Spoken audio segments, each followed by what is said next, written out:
श्री सीतारामचंद्र भगवान की जय। श्री हनुमान जी महाराज की जय।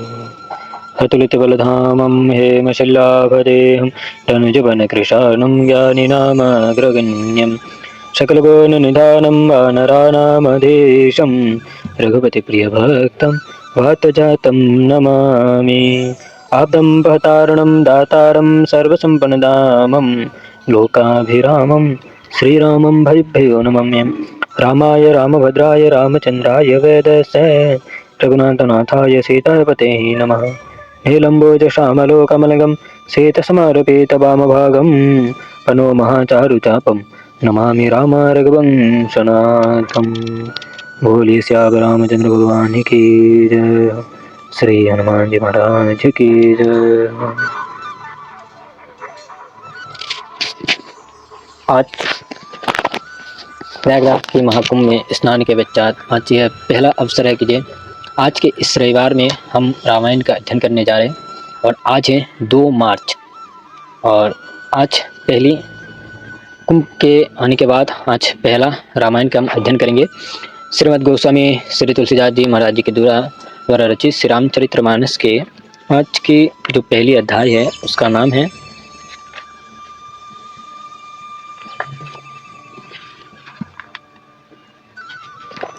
अरण्य कांड के राम नारद जी का संवाद। हमने पिछले वीडियो में हमने लास्ट अध्ययन किया था राम जी से नारद जी की भेंट अरण्य कांड के, और आज हम अध्ययन करेंगे राम और नारद जी के बीच की जो वार्ता है उसको। प्रथम जो है नाना विधि विनीति करि प्रभु प्रसन्न जी जानी, नारद बोले वचन तब जोड़ी सोरहो पानी। सुनहो दार परम रघुनायक सुंदर अगम सुगम वरदायक, देहु एक बर मांगो स्वामी। यद्यपि जानत अंतर्यामी, जानहु मोनि तुम मोर स्वभाव। जन सन कबहु की करो दुरात, कवन वस्तु अस प्रिय मोहि लागे। जो मुनु निबर न सकहो तुम मांगे, जन कह कोच अदय नहीं मोरे। अस विश्वास तजहु जनी भोरे, तब नारद बोले हर साई असवर मांगो को करो ठिठाई। यद्यपि प्रभु के नाम अनेका, श्रुति कहा अधिक एक ते एका। राम सकल नामन ते अधिका, हो नाथ अघ खग गण बधिका। अर्थात फिर अनेक प्रकार से प्रभु की प्रसन्न प्रार्थना कर उनको जी से प्रसन्न समझ नारद जी अपने कमल सरीखे हाथ जोड़कर बोले, हे उदार श्री राम जी, सुनिए, आप अगम और सुगम वर के देने वाले हैं। हे स्वामी, मैं एक वर मांगता हूँ, दीजिए। यद्यपि आप अंतर्यामी हैं और उसे जानते भी हैं। तब श्री राम जी ने कहा, हे मुनि, तुम मेरे स्वभाव को जानते हो। क्या मैं अपने भक्तों से कभी छिपावा करता हूँ? भला ऐसी कौन सी वस्तु मुझे प्रिय है जो तुम नहीं मांग सकते हो? अपने भक्त के लिए मुझे ऐसी कोई वस्तु अदेय नहीं है जो न दे सकूं। यह विश्वास आप भूलकर भी न त्यागे। तब नारद ने कहा कि अच्छा, तो ठिठाई से ऐसा वर मांगता हूँ। यद्यपि प्रभु के नाम अनेक है और जिन सबकी वेद विशेष रूप से प्रशंसा करते हैं, किंतु उनमें राम नाम सब नामों से अधिक तथा पाप रूपी पक्षियों को बधिक रूप से वध करने वाला होवे। दोहा राका रजनी भगति तब राम नाम, सोई सोम अपर नाम उरु घन विमल वसहु भक्त उर्वयम। अर्थात वही आपकी भक्ति करवा की पूर्णिमा की रात्रि है तथा राम नाम ही चंद्रमा रूप है, और जो आपके अगिनत आप नाम के वही तारागणों के समान प्रकाश करते हृदय रूपी गगन में वास करें। दोहा एवमस्तु मुनि शन कहो कृपा सिंधु रघुनाथ, एवमस्तु मुनि हर्ष अति प्रभुपद नायु माता। अति प्रसन्न रघुनाथ ही जानी, पुनि नारद बोले मृदवानी। राम जब ही पीर हो निज माया, मोहो मोहि सुनहो रघुराया।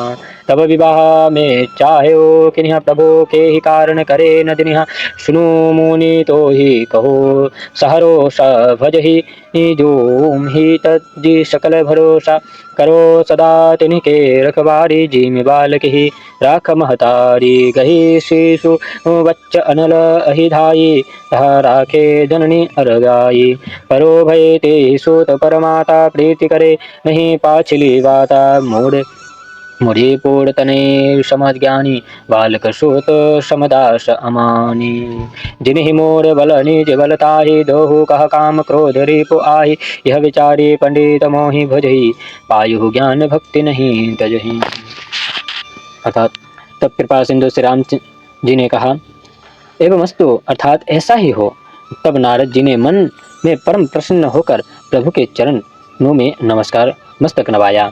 तब श्री राम जी को परम प्रसन्न जानकर नारद जी कोमल वाणी से बोले, हे श्री राम जी, आप अब जब आपने अपनी माया को प्रेरित कर मुझे मोह लिया तब मैं विवाह करना चाहता था, किंतु आपने किस कारण नहीं करने दिया। श्री राम जी ने कहा, हे मुनि सुनिए, मैं आपसे सहर्ष कहता हूँ कि जो सारा भरोसा छोड़कर मुझे भजते हैं मैं उनकी सदा ऐसी ही रखवाली करता हूँ जैसे बालक को माता रखती है।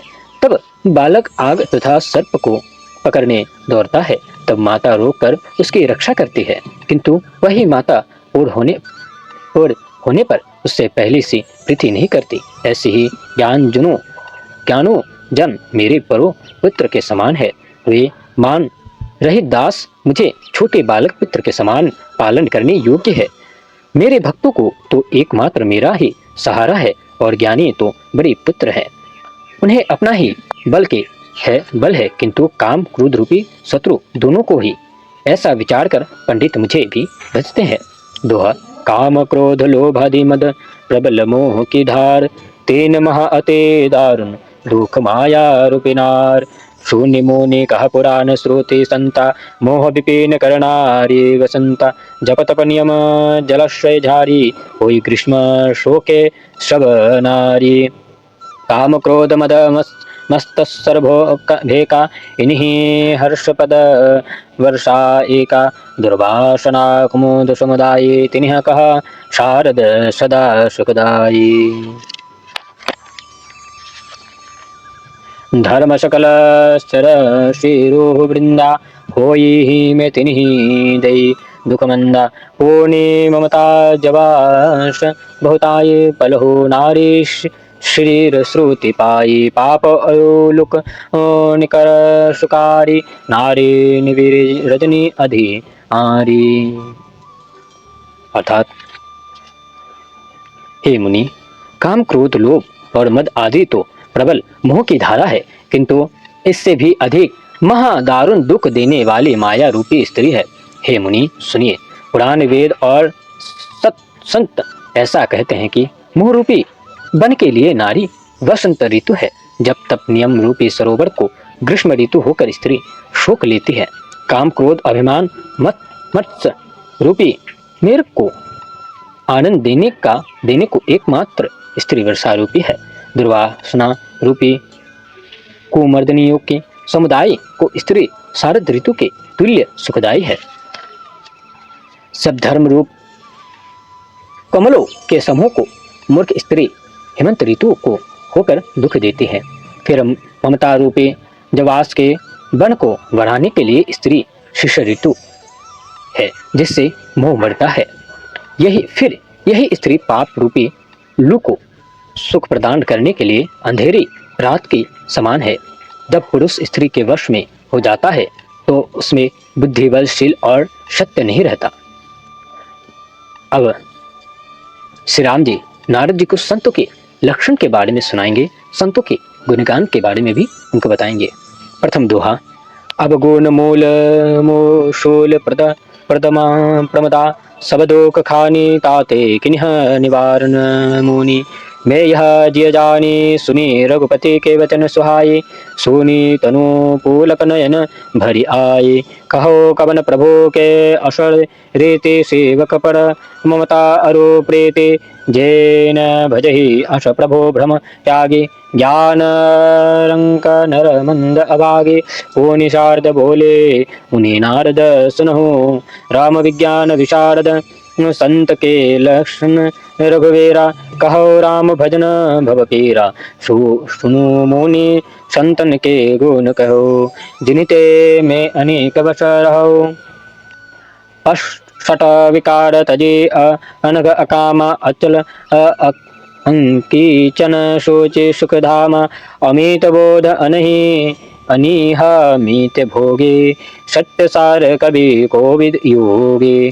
स्वाधान मानस मदहीना, धीर धर्म गति परम प्रवीण। अर्थात हे मुनिवर, नारद जी को कहने लगी, अब गुणों की जड़ और शूल को देने वाली स्त्री सारे दुखों की खानी है, यही जी मैं समझकर मैंने अपने आप को निवारण किया था। राम जी के सुंदर वचन सुन नारद जी का शरीर पुलकित हो गया, नेत्र जल से भर आया। विचारने लगे कि कहो ऐसे प्रभु के सेवक पर यही कैसी रीति है, जो ऐसे प्रभु को भ्रम त्याग कर नहीं भजते हैं, वे ज्ञानी हीन मति मंद और अभागे हैं। फिर नारद जी आदर पूर्वक बोले कि हे विज्ञान विशारद स्वामी राम जी सुनिए, मैं आगमन का दुख हरने वाले राम जी, अब आप संतों के लक्षण कहिए। तब राम जी बोले, हे मुनिराज सुनिए, अब मैं संतों के गुणगान कहता हूँ, गुण को कहता हूँ, उनके लक्षण के विषय में कहता हूँ कि जिससे मैं उनके वश में रहता हूँ। जो छोह के विकार, जोर, पाप और वासना हीन सधर्म में रहने वाले, अंके चन धन की कामना रहित, पवित्र और सुख के धाम है। जो ज्ञानवान परमार्थ ज्ञाता, सत्य सार के कवि विद्वान और योगी है, सदा धर्म में समाधान, मन मद रहित, धैर्यवान और भक्तिवान और भक्ति मार्ग में परम प्रवीण है। दोहा। गुणागार संसार दुख रहित विगत, संदेह तदि मम चरण सरोज प्रिय। जिन्ह कह देह न गे, निज गुण श्रवण सुनत सुख चाहि, पर गुण सुनत अधिक हर्षाहि। सम शीतल नहीं त्याग ही नीति, सरल स्वभाव सब ही शन प्रीति। जप तप व्रत दम श्याम, नेमा गुरु गोविंद नृप पद प्रेम सरदा क्षमा मैत्रीदाया। मुदिता मम पद प्रीति, अमाया विरते विवेक विनय विज्ञान बोध यथार्थ वेद पुराण। दंभ मान मद करहीन काउक्त, भूलि न देहि कुमार पाउत। गावहे सुनहि सदा मम लीला, हेतु रहित परहित रतशीला। सुन मुनि साधु निके गुण, जीते कही न सके शारद रीत ते। अर्थात जो गुणों के स्थान संसार के दुख से अलग और संदेह से शून्य है, जिन्हें मेरे चरणों बिंदु के अतिरिक्त न उन्हें शरीर प्रिय है और न घर ही प्यारा है, जो अपने गुण कानों से सुनते ही सुखचा जाते हैं तथा जो पराये गुणों को सुनकर प्रसन्न होते हैं, जो सम शीतल रहकर नीति को नहीं त्यागते, जो सरल स्वभाव और सबसे प्रीति करने वाले हैं, जो जप तप व्रत श्याम और नियमों में रहते हैं, जिनके गुरु गोविंद और ब्राह्मण के चरणों में प्रीति है, जो सदा श्रद्धा सहित मेरे चरणों में निस्वार्थ प्रेम करते हैं, और जो वैराग्य विवेक नम्रता और विज्ञान युक्त है, जिनको वेद पुराणों का यथार्थ बोध है, जो दंभ मान मद कभी नहीं करते और कभी भूल कर भी कुमार के में पाप नहीं रखते, जो मेरे लिए मेरी लीला को निरंतर गति गाते हैं और सुनते हैं और अकारण ही दूसरे की भलाई में रत रहते हैं। हे मुनि सुनिए, साधुओं के जितने गुण हैं उन सबको सरस्वती भी वर्णन नहीं कर सकते, तो भला मैं किस तरह से वर्णन कर सकता हूँ। छंद। कहे सकनरा शारद शेष नारद, सुनत पद पंकज गेहे। आशादिन बंधु कृपालो, अने अपने भक्त गुण निज दुख कहे। शिरनाई बारहि बार चरण ब्रह्म पोर नारद गए। ते धन्य तुलसीदास आंस विहाई, जे हरि रंग रहे। तब जिन्हें सारद और सेठ जी भी नहीं कह सकते, उन गुणों को श्री राम जी के मुख से सुनकर नारद जी ने उनके चरणों को पकड़ लिया। ऐसे दीन बंधु राम जी ने अपने मुखारविंद से भक्तों के गुण वर्णन किए। फिर भगवान को मस्तक नवाकर नारद जी ब्रह्मलोक को चल दिए। दोहा। रवनारी यश पावन गावहि, सुनहि जे लोग राम भक्ति पावहि। बिनु विराग जप योग, दीप शिखा मम सम युवती जन्म न जानी होइसी तरंग। भज श्री राम तजे काम मद, करहि सदा संत संग। अर्थात रावण शत्रु श्री रामचंद्र जी ये इस पवित्र यश को मनुष्य गाते हैं। वे वैराग्य जप तथा योग के बिना हे धैर्य भक्ति से भक्ति को निसंदेह पा जाते हैं। हे मन, स्त्रियां दीपक को शिखा के समान है, उनमें तू पतंग बन मत जल। काम और मद को त्याग कर निरंतर सत्संग करते हुए श्री राम जी का भजन कर। यह थी श्री राम जी के द्वारा नारद जी को सुनाई हुई संतों के गुणगान, संतों के लक्षण के विषय में। यही अंतिम दोहा थी और यही अंतिम अध्याय थी। अरण्यकांड के लिए अरण्यकांड समाप्त होता है। हम आगामी रविवार को अध्ययन करेंगे रामायण के किष्किंधा कांड के प्रथम श्लोक से और प्रथम अध्याय से, जिनमें राम जी से हनुमान जी की मिलन होगी। किस तरह से वो, इसके विषय में हम किष्किंधा कांड में जानेंगे। इस अरण्य कांड में हमने जाना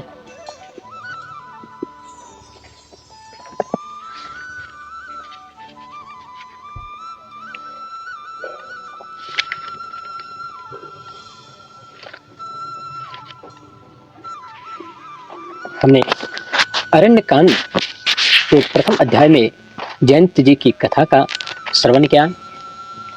राम जी की अत्रि के आश्रम पर जाना, अत्रि जी के आश्रम पर जाना, अत्रि मुनि की स्तुति राम जी के लिए, अनुसैया द्वारा पवित्र व्रत पतिव्रता धर्म का वर्णन करना, राम जी का सर्वंग मुनि के यहाँ जाना, राम आगमन सुन सुतीक्षण की प्रसन्नता का वर्णन भी हमने सुना, सुतीक्षण का प्रेम, राम का अगस्त्य मुनि के यहाँ जाना, राम जी और अगस्त्य मुनि जी के बीच की संवाद का भी वर्णन हमने श्रवण किया, राम जी का पंचवटी में बसना, माया ईर्षा और जीव का भेद वर्णन करना, राम को देख शूर्पणखा की विकलता, शूर्पणखा का श्रवण नासिका छेदना लक्ष्मण जी के द्वारा, राम के रूप को देख राक्षसों का चकित होना, राम पर अस्त्र शस्त्र की वर्षा करना असुरों के द्वारा, राम खरदूषण का संग्राम, शूर्पणखा का रावण को सूचना देना, खरदूषण का वध सुनकर रावण की चिंता, रावण का लंका से वायुयान द्वारा प्रस्थान, रावण का मारीच के पांच पहुंचना, लंका से वायुमान से यानी पुष्पक विमान से जाना,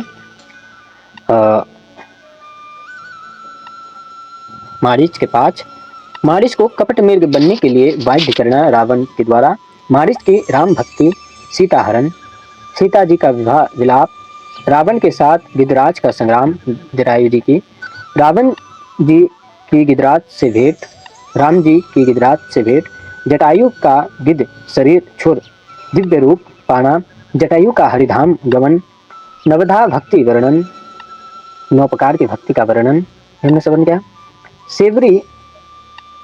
सबरी को सुगति प्रदान, कामदेव की सेना का वर्णन, काम क्रोध लोभ वर्णन, राम का पारंपर जाना,